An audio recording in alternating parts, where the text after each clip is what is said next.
नमस्कार।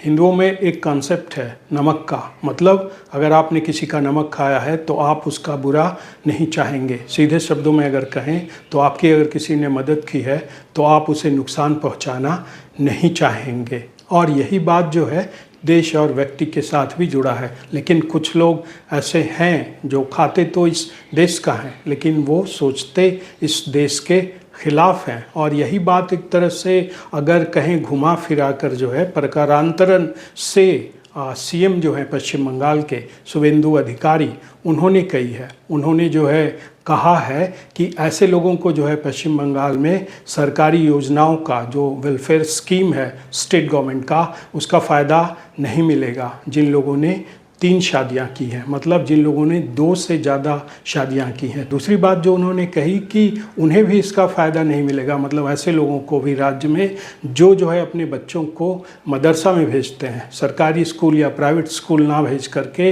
वो ऐसे स्कूलों में भेजते हैं जिन्हें मदरसा कहा जाता है, जो कि धार्मिक स्कूल होते हैं। तो ऐसे लोगों को भी जो है सरकारी योजना का लाभ नहीं मिलेगा। फिर उन्होंने तीसरी बात भी कही। उन्होंने कहा कि उन लोगों को भी जो है सरकारी मदद नहीं मिलेगी जो है अपने बच्चों का जो है टीकाकरण नहीं करवाते।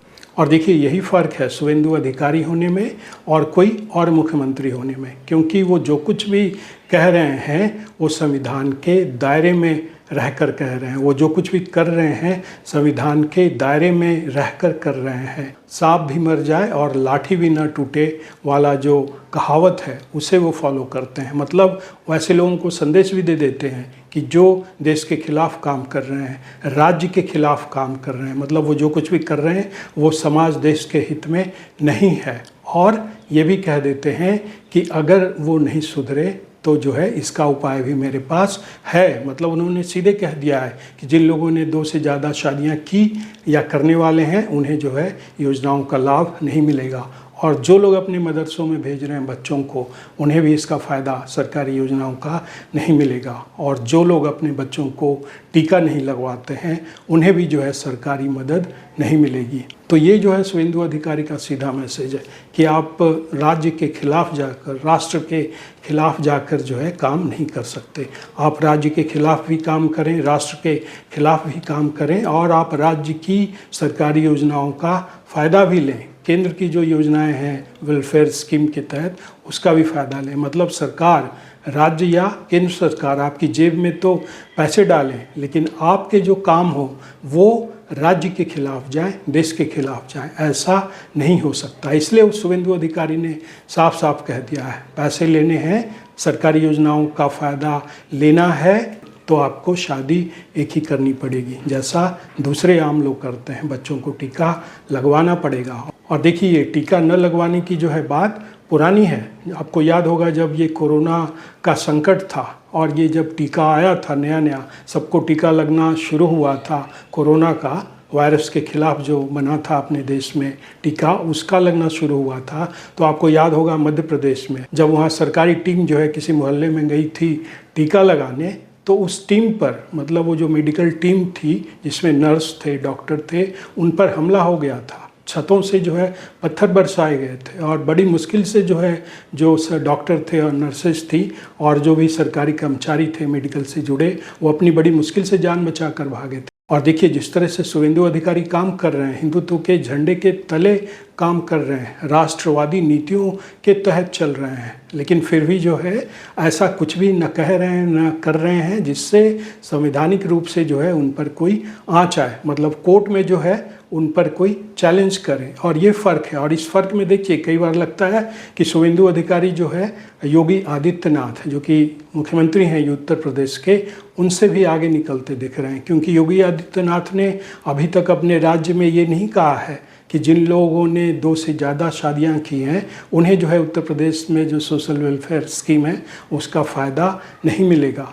वहाँ भी जो है मदरसे हैं, लेकिन मदरसों पे नियंत्रण पाने की कोशिश की है उत्तर प्रदेश के मुख्यमंत्री योगी आदित्यनाथ ने। वहाँ सर्वे हुआ है मदरसों का, और जो अवैध मदरसे पाए गए हैं उन्हें बंद करवाए गए हैं। लेकिन योगी आदित्यनाथ ने ये कभी नहीं कहा कि अपने बच्चों को अगर मदरसा आप भेजोगे तो तुम्हें सरकारी योजनाओं का लाभ नहीं मिलेगा। मतलब जो शुभेंदु अधिकारी जड़ पे जो है आक्रमण कर रहे हैं, मतलब जड़ पे जो है प्रहार कर रहे हैं ताकि समस्या ही खत्म हो जाए। लेकिन योगी आदित्यनाथ जो है दूसरे लेवल पर काम कर रहे हैं। वो मदरसा में भेजने से बच्चों को मना नहीं कर रहे हैं उनके पेरेंट्स को। तो देखिए ये फ़र्क योगी आदित्यनाथ होने का और शुभेंदु अधिकारी होने का, और ये महीन लाइन जिसकी मैं बात कर रहा था जो वो दिख जाएगा। योगी आदित्यनाथ जिस तरह से चल रहे हैं हिंदुत्व पर, और जिस तरह के शुभेंदु अधिकारी ने लाइन पकड़ी है हिंदुत्व की राह पर चलने का, वो तो दोनों का फ़र्क आपको नज़र आ जाएगा। और देखिए एक नाम और है हेमंत बिस्वा शर्मा का, जो कि असम के मुख्यमंत्री हैं। वो भी जो है हिंदुत्व की राह पर चल रहे हैं, जो राष्ट्रवादी सोच है उस पर चल रहे हैं। लेकिन उनका काम करने का तरीका अलग है। वो कन्फ्रंट करते हैं, सीधे चुनौती देते हैं, डरते नहीं हैं, सीधा जो है प्रहार करते हैं उन चीज़ों पर जो राष्ट्र के खिलाफ है, समाज के खिलाफ है।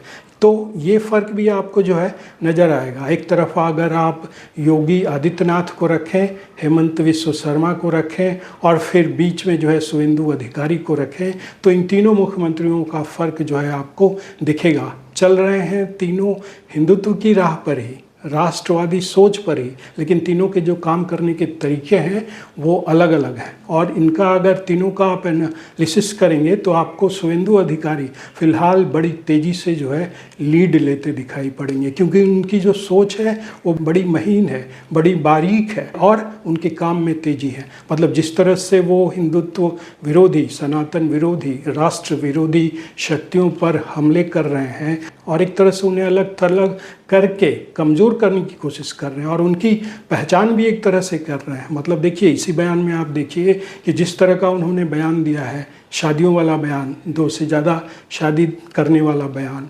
मदरसों में बच्चों को भेजने वाला बयान, टीका न लगाने वाला बयान, तो वो इनकी पहचान भी कर रहे हैं घुसपैठियों की तरह कि ये वो लोग हैं जिनकी काम समाज के हित में नहीं है, देश के हित में नहीं है। और वो सीधा कह भी रहे हैं कि आपको जो है इसका फ़ायदा नहीं मिलेगा। मतलब अगर आप नमक खा रहे हैं राष्ट्र का, तो आपको जो है नमक की कीमत अदा करनी पड़ेगी। इन तीनों मुख्यमंत्रियों के काम करने का फ़र्क जो है आपको नज़र आएगा। और फिर इन्हीं तीनों मुख्यमंत्रियों के काम का विश्लेषण कर आप बता सकते हैं कि इनमें से कौन मुख्यमंत्री जो है सबसे सही राह पर चल रहा है, सबसे सही जो है काम कर रहा है, सबसे ज़्यादा सही प्रहार कर रहा है। ये आपके ऊपर है, आप कमेंट करके हमें बता भी सकते हैं।